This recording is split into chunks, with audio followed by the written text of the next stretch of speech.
హామీలు ఒక్క హామీ కూడా నెరవేరలేదు.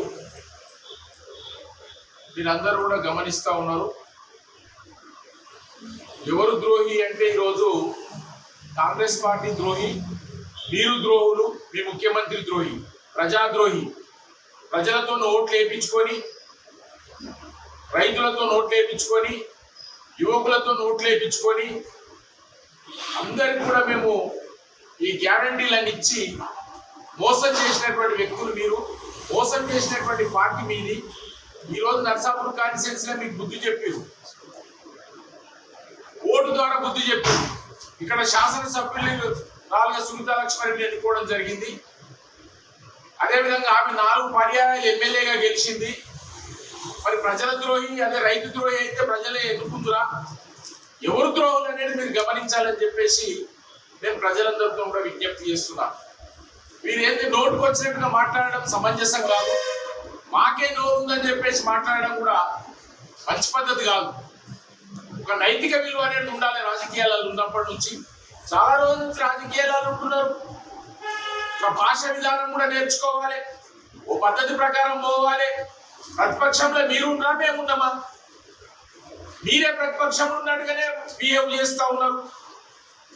ప్రతిపక్షాన్ని, పాలక పక్షాన్ని విమర్శించే అధికారం ప్రతిపక్షం ఉంది. ప్రజలకు జరుగుతున్న అన్యాయాలను వేలు పెట్టినటువంటి ధర్మము ప్రతిపక్షం పైన ఉన్నది.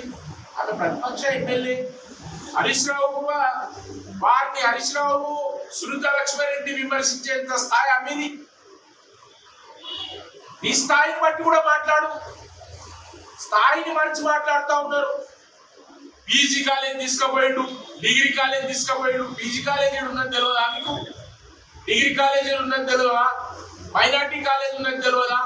మైనార్టీ స్కూల్స్ ఉన్నాయి తెలియదా? గురుకుల పాఠశాలలు ఉన్నాయి తెలియదా? ఎవరాయం లేదు ఇవన్నీ. అటు బీజేపీ కానీ ఇక్కడ కాంగ్రెస్ కానీ ఒక మెడికల్ కాలేజ్ తెచ్చినటువంటి దాఖలాలు లేవు. కేవలం అభివృద్ధి అయిందంటే మరి నిన్న మొన్నటి వరకు ఉన్నటువంటి 10 సంవత్సరాలు ఉన్నటువంటి ఎమ్మెల్యే ఎవరు? ఇప్పుడు మీ ఎమ్మడే ఉంటుండు కదా. అభివృద్ధి జరగలేదని చెప్తా ఉన్నారు. మరి అభివృద్ధి చేయనటువంటి వ్యక్తిని, మరి ద్రోహం చేసినటువంటి వ్యక్తిని మీరే తీసుకున్నారు. మరి ద్రోహులు మీరా లేకపోతే వీళ్ళ మేమా? బాగా గమనించాలి. ఏ అభివృద్ధి జరిగినా, 10 చెక్ డ్యాములు జరిగినాయి నిర్మాణం అంటే ఇక్కడ ఈ కాన్స్టిట్యున్సీలో, అక్కడ ముఖ్యమంత్రి కేసీఆర్ పుణ్యమాని, అదేవిధంగా హరీష్ రావు గారి పుణ్యమాని జరిగినాయి. ఏ రోడ్డు జరిగినా, ఏం చేసినా, ఏ అభివృద్ధి అయినా, ఎస్సీ తాండాలకైనా ప్రతి ఒక్కరికి న్యాయం చేయడం జరిగింది. వీటికి నల్ల ఇవ్వడం జరిగింది. చెప్పుకుంటూ పోతే ఒక 60 అంశాలు కూడా అభివృద్ధి చేసింది టీఆర్ఎస్ ప్రభుత్వం. ఈరోజు మీరు 5 నెలలు కాలేదు. ఈరోజు రైతులు ధాన్యం అమ్మాలంటే ప్రభుత్వానికి అమ్మలేని పరిస్థితులు ఉన్నారు. మేము అమ్మమని చెప్తున్నారు. ఎందుకంటే సకాలంలో డబ్బులు ఇయ్యరు, గోనె సంచులు ఇయ్యరు, సుతిలు ఇయ్యరు. మరి మీరా ద్రోహులు, రైతు ద్రోహులు మీరు. ఈరోజు రైతులను ముంచిరు. రైతు బంధు లేదు, రైతు బీమా లేదు. 5 ఎకరాలు అంటారు, కన్ఫ్యూజ్ చేస్తా ఉన్నారు. ఇది చెప్తా ఉన్నారు, అది చెప్తా ఉన్నారు. ఎవరు ద్రోహులు, ఎవరు అనేది ప్రజలందరూ గమనిస్తా ఉన్నారు. మొన్ననే శాసనసభ ఎలక్షన్లలో ఈ కాన్స్టిట్యున్సీలా మీకు బుద్ధి చెప్పింది. అరే బాబు మీరు పనికిరాదు, పక్కకుండు అని పక్కకు పెట్టిరు. మరి ఈరోజు ద్రోహులు ఎవరు అనేది వాళ్ళందరికీ తెలుసు. సునీతా లక్ష్మారెడ్డి ద్రోహి. అరే ఏం ద్రోహం చేసింది చెప్పు? ద్రోహం చేస్తుంటే 4 సార్లు గెలిచిందా? మంత్రి అయిందా? హరీష్ రావు ఓటమి లేదు. హరీష్ రావు కాలు గోరుకు సరిపోని వాళ్ళు మీరు. హరీష్ రావుని విమర్శించేంత స్థాయి అనేది, సునీతా లక్ష్మారెడ్డిని విమర్శించే స్థాయి అనేది వల్గర్గా ఒక వ్యక్తి. మనము ఎవరైతే పర్సనల్గా ఎందుకు మాట్లాడుతావు? పార్టీ పరంగా మాట్లాడు. మేము ప్రతిపక్షంలో ఉన్నాం, ఇలా మేము ఏదైతే చూపెడతాం, ప్రజల గొంతుకై మాట్లాడతాం, ప్రజల తరఫున ప్రశ్నిస్తాం, పని చేయకపోతే నిలదీస్తాం, ధర్నాలు చేస్తాం, స్తంభింపజేస్తాం. అడిగే హక్కు లేదా మాకు? నువ్వే ప్రతిపక్షంలో ఉన్నప్పుడు అంటే ప్రతిపక్షంలో ఉన్నట్టుగానే మాట్లాడుతూ ఉన్నారు. సమర్థన ఉండాలి. అధికారంలో ఉన్నోళ్ళు ఆలోచన విధానంతో మాట్లాడాలి. నోటుకొచ్చినట్టు మాట్లాడితే సమంజసమైన విషయం కాదు. దీన్ని తీవ్రంగా మేమందరం కూడా ఖండిస్తూ ఉన్నాం. అది మంచి పద్ధతి కాదు. ఇక ముందు అట్నే మాట్లాడినట్టయితే మొత్తం ఏదైతే కాన్స్టెన్సీ వైజ్ గా చిన్న కార్యకర్తలు కూడా స్పందించి మిమ్మల్ని నిలదీస్తారని చెప్పేసి నేను ఈ సందర్భంగా తెలియజేస్తా ఉన్నా. కబ్జాలు చేసిన వాళ్ళంతా ఎవరెప్పుడు ఉన్నారు, మట్టి మాఫియా అన్నారు ఎవరున్నారు మీకు తెలియదా? ఈరోజు మీ ఎమ్మడే ఉన్నారు వాళ్ళంతా కూడా.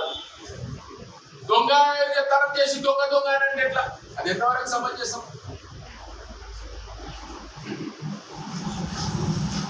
మీరే సపోర్ట్ చేస్తా ఉన్నారు, మళ్ళీ ఉల్టా మాట్లాడుతూ ఉన్నారు. దాన్ని మీరందరూ కూడా గమనించాలని చెప్పేసి ఈ సందర్భంగా తెలియజేస్తున్నాం.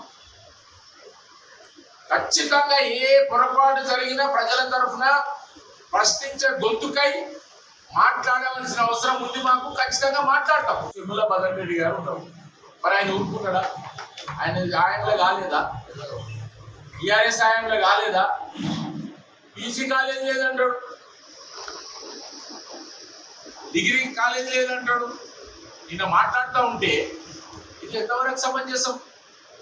మీరు ప్రాక్టికల్ గా అన్ని చూస్తూ ఉన్నారు. ఇలా రైతులకు కూడా ఇంత మంచి చక్కటి రైతు వేదికలు చూడండి. ఎక్కడ పోయినా రైతులకు ఏనాడైనా కానీ ఒక్క గంట కరెంటు పోయిందో ఈరోజు పరిస్థితి చూడండి. ఇంతకుముందు నర్సాపుల్లో కూర్చుంటే గంట 45 నిమిషాలు పెంచారు. ఏంది మీరు ఎక్కడ పోతుంది పరిపాలన? 6 గ్యారంటీలు ఇచ్చేసినామంటుడు ఈయననే ముఖ్యమంత్రి. ఏ గ్యారంటీ ఇచ్చినావు నువ్వు?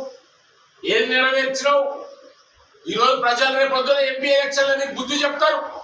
రేపు ఇక్కడ కూడా మెదక్ జిల్లాలో కూడా వెంకట్రామరెడ్డి ఏదైతే ముఖ్యమంత్రి గారు ఆశీర్వదించి పంపినటువంటి వ్యక్తి బ్రహ్మాండమైన మెజార్టీతో గెలవబోతా ఉన్నాడని చెప్పేసి ఈ సందర్భంగా నేను తెలియజేస్తా ఉన్నా. మళ్ళీ కూడా మేము ఎంపీగా తిరస్కరిస్తారు. రైతులందరూ తిరగబడతా ఉన్నారు. మీరు బాగా గమనించాలి. రేపే తెలిసిపోతుంది 4వ తారీఖు నా రిజల్ట్. ఏదో మసిమూసి మారణకాయ చేసినట్టు మేమేదో ప్రెస్కి ఎక్కాలి, ఆ ఉన్నత పదవులు గతంలో చేసిన వాళ్ళ మీద తిట్టినట్టయితే మేము లీడర్లం అవుతాం అనుకుంటే అది మంచి పద్ధతి కాదు. సునీతారి లక్ష్మారెడ్డిని తిట్టినట్టయితే లీడర్ని అవుతా, లేకపోతే హరీష్ రావుని తిట్టినట్టయితే లీడర్ని అవుతా, కేసీఆర్ని తిట్టినట్టయితే లీడర్ అయితే అది తప్పది. అది మంచి సంస్కృతి కాదు. ఎవరి బాధ్యత తిరిగి వాళ్ళు మాట్లాడాలి, ఎవరు స్పందించే తిరిగి స్పందించాలని చెప్పేసి ఈ సందర్భంగా నేను తెలియజేస్తూ, ఇక ముందు ఇటువంటి జరగకుండా ఇటువంటి మాట్లాడినట్టయితే ఖబర్దార్ అని చెప్పేసి కూడా ఈ సందర్భంగా నేను హెచ్చరిస్తా ఉన్నా. మరిన్ని వీడియోస్ కోసం ఛానల్ ని సబ్స్క్రైబ్ చేయండి. లేటెస్ట్ అప్డేట్స్ కోసం వాట్సాప్ ఛానల్ ని ఫాలో చేయండి. అండ్ లింక్ డిస్క్రిప్షన్ లో ఉంది.